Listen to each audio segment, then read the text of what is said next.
السلام عليكم ورحمة الله وبركاته. اهلا بيكم في فيديو جديد.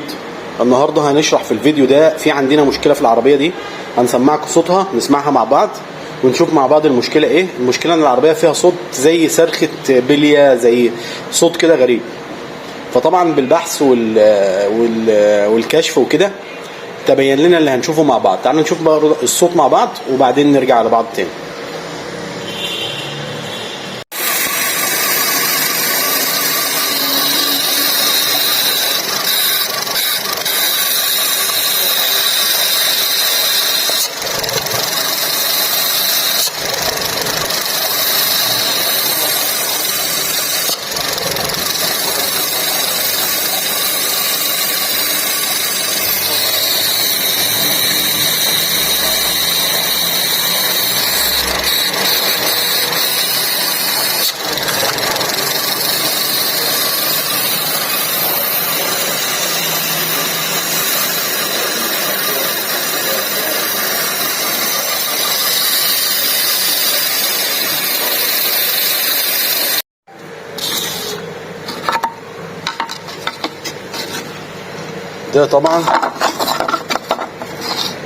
ده طبعا مبخر الزيت القديم.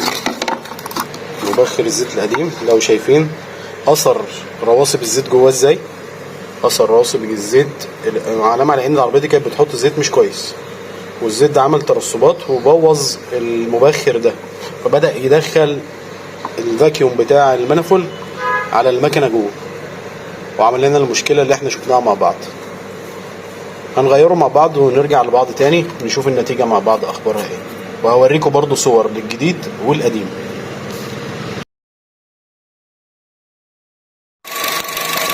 دلوقتي بعد ما خلصنا اهو العربيه رجعت مظبوطه، ما عادش في هنا فاكيوم. الشفط اللي كان هنا تمام، الشفط هنا عادي، ده طبيعي تمام. طبعا بتلخبط لان الدنيا اتظبطت، كان هنا شفط الغطا بيتشفط خالص، دلوقتي الدنيا بقت طبيعيه اهي. نفس الغطا ماشي.